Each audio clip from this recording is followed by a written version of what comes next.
We talked all week about your knee. How close were you? Were you lobbying to try to get in today? Coach, it was always going to be up to Coach, and if I could have, if Coach would have let me, I'd have stood back there. I just don't think I would have been very mobile. Don't think it would have been. I just wouldn't have been a moving target. I would have loved to have been back there, obviously. But when it came down to it, Doc and Coach just decided that they weren't going to let me. Neal was going to be the guy that gave us the best chance to win, and he did that. And he played great and outstanding. It's unfortunate that he went down with that concussion. What did you think of Neal's performance before he got hurt? He played great. Made all the right decisions.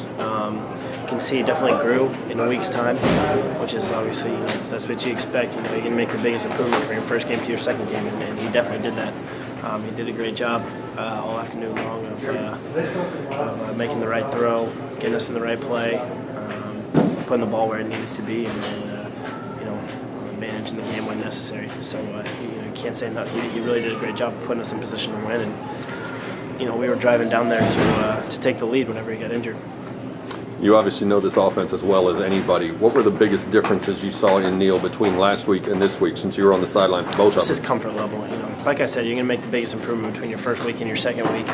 He was seeing, the college game moves a lot faster than the high school game, and he hadn't played in 2 years. And for him to for him to go in there, it's a little bit of a whirlwind that first try you're in there the first time. That's just the way it's going to be. And things really slowed down for him out there. He made a lot of great decisions. You could see him seeing his hot reads, hitting his hot reads, making plays when he knew he was hot. And that touchdown to Keenan was an all-out blitz, and we're told to throw the swing pass, and he saw someone peeling with the swing pass and threw a touchdown to Keenan. That's just awesome. That's a great play by him, and something that you can't teach. It just shows that he's maturing within the offense, and he'll continue to do that over this offseason and into next year.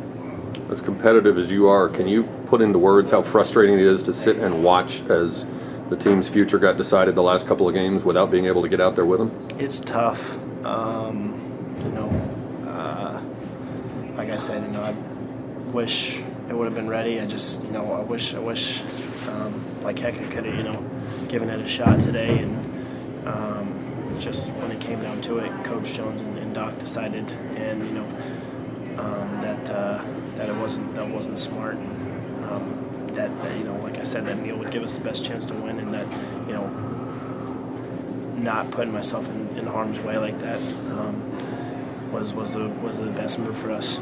And again, it is tough. It's extremely tough to be sitting there, but we talk all the time that you have to perform your role to the best of your ability, whether that be a scout team guy or someone who's staying on the sideline traveling but not playing. And so that was my job today, was to help Neal, help the offense the best I could,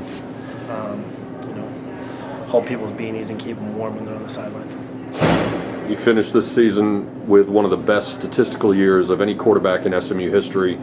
Talk a little about just your decision to come to SMU, and you've had a couple of years growing into the offense, and just the whole experience of being here. Yeah, it's been awesome. I can't say enough about how much I appreciate Coach Jones, Coach Morrison, giving me this opportunity. I've learned so much about the quarterback position from those two guys. Timmy, Coach Mommy this year have really taught me so much about being a quarterback, and I feel like I'm, a much better player.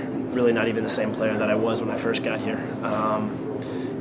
I told the guys last night,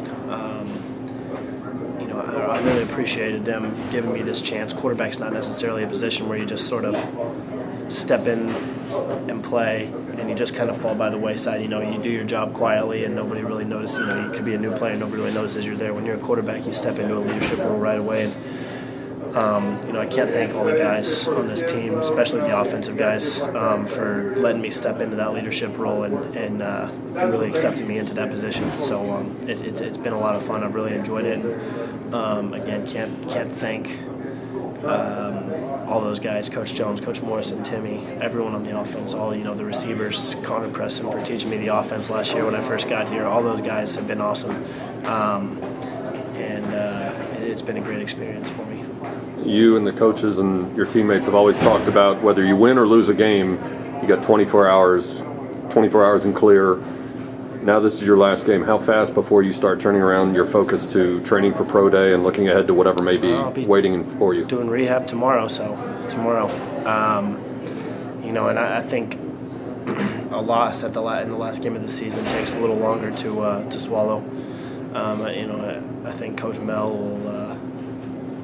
As soon as Christmas break gets back, everyone will be chomping at the bit to get back to work. As far as SMU is concerned, personally for me, like I said, there's not much off time right now. It's just gotta hit it hard. It's hard to think about right now. A whole lot of unknowns in terms of my future personally. So just gotta get back to work and put myself in the best position to be ready whenever pro day comes around.